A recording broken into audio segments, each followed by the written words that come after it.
Hello दर्शक बंधु आपण मानक आमर ओडिया टेक चैनल को स्वागत जनाऊँगी।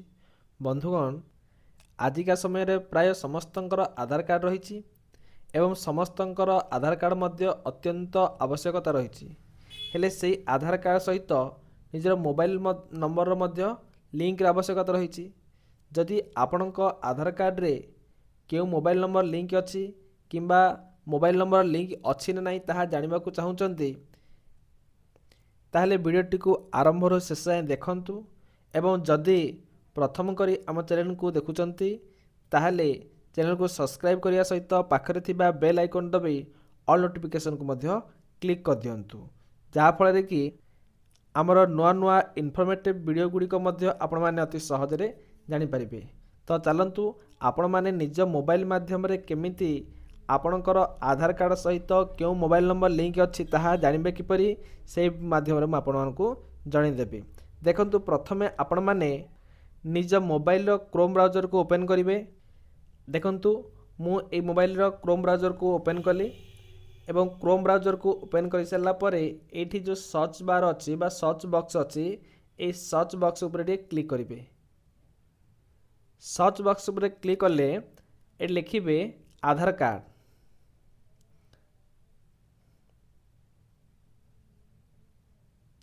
देखंतु मुझे आधार कार्ड लिखिदेली आपण मैंने आधार कार्ड लिखिबे एवं आधार कार्ड लिखि टिके सर्च करदेबे। देखंतु आधार कार्ड लिखि सर्च कर सारा परे एमितिया गोटे आपन को ऑप्शन देखैबो माई आधार ऊपर आपण माने टिके क्लिक करिवे।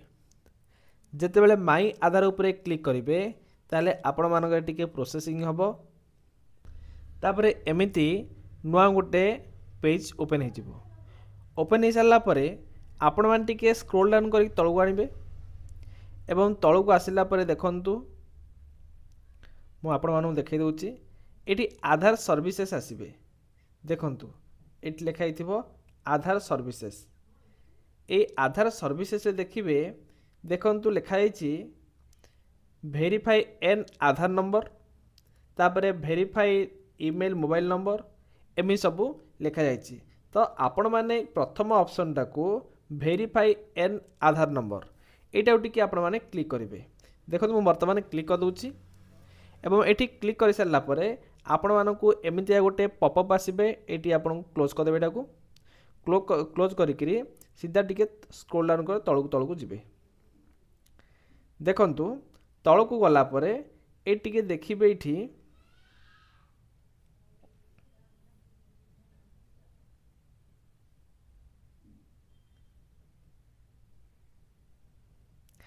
आधार कार्ड वैलिडिटी चेक आधार कार्ड वैलिडिटी एठी आपण मान गोटे ऑप्शन देखौची चेक आधार कार्ड वैलिडिटी एटा टिके आपण मान टिके क्लिक करिवे।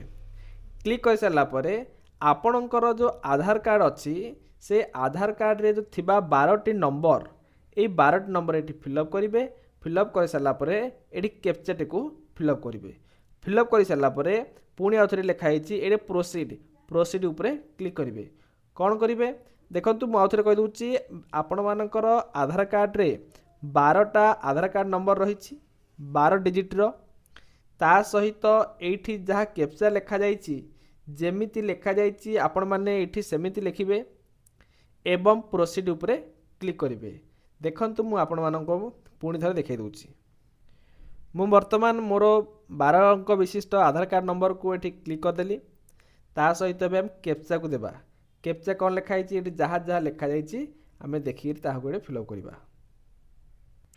बर्तमान मु कैप्चा को ये फिलअप कली आपण मैंने कैप्चा को जमीका लिखाई सेमती फिलअप करेंगे।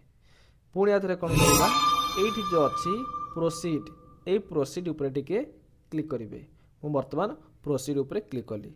देखंतु बर्तमान कौन है ये मो आधार कार्ड जो नंबर देली आपण मानक ये देखईदेव मेल से आधार कार्डटा मेल ना फीमेल रो तापरे स्टेट को स्टेट रो हमर ओडिसा रो से ओडिसा देखैला एवं मोबाइल नंबर आपणकर जो आधार कार्ड सहित मोबाइल नंबर लिंक अच्छी ताहले आपण मानकर से मोबाइल नंबर लास्ट 3 डिजिट माने 3 अंक विशिष्ट देछि।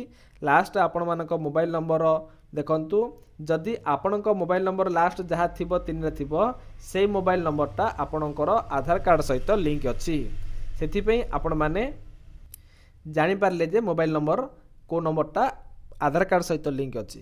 ଯଦି ଆପଣଙ୍କର ଏହି ମୋବାଇଲ ନମ୍ବରଟା ହଜିଯାଇଛି କିମ୍ବା ଆପଣଙ୍କ ପାଖରେ ମୋବାଇଲ ନମ୍ବରଟି ନାହିଁ, ତାହେଲେ ଆପଣମାନେ ନିଜ ମୋବାଇଲ ମାଧ୍ୟମରେ କେମିତି ଆଧାର କାର୍ଡ଼ର ମୋବାଇଲ ନମ୍ବରକୁ କେମିତି ଚେଞ୍ଜ କରିବେ ତାହା ନେକ୍ସଟ ଭିଡ଼ିଓ ମାଧ୍ୟମରେ ମୁଁ ଆପଣମାନଙ୍କୁ ଜଣାଇଦେବି।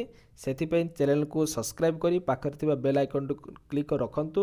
ମୁଁ ଯେତେବେଳେ କୌଣସି ଭିଡ଼ିଓକୁ ଅପଲୋଡ଼ କରିବି ତାହେଲେ ସର୍ବପ୍ରଥମେ ଆପଣମାନେ ହିଁ ଏହାର ନୋଟିଫିକେସନ୍ ପାଇପାରିବେ ଏବଂ ତାହା କେମିତି ଆଧାର କାର୍ଡ଼ ସହିତ ମୋବାଇଲ ନମ୍ବର ଲିଙ୍କ କରିବା ତାହା ନିଜ ମୋବାଇଲ ମାଧ୍ୟମରେ ଆପଣମାନେ ଜାଣିପାରିବେ। ରହୁଛି ବନ୍ଧୁଗଣ, ଆପଣମାନଙ୍କୁ ଆଶା କରୁଛି ଭିଡ଼ିଓଟି ଆପଣମାନଙ୍କୁ ସମ୍ପୂର୍ଣ୍ଣ ରୂପେ ଭଲ ଲାଗିଥିବ। ଯଦି ଭିଡ଼ିଓଟି ଭଲ ଲାଗିଲା ତାହେଲେ ଭିଡ଼ିଓ ଗୋଟେ ଲାଇକ୍ କରିଦେବେ, ତା ସହିତ ଚ୍ୟାନେଲକୁ ମଧ୍ୟ ସବସ୍କ୍ରାଇବ୍ କରିଦେବେ। ରହୁଛି।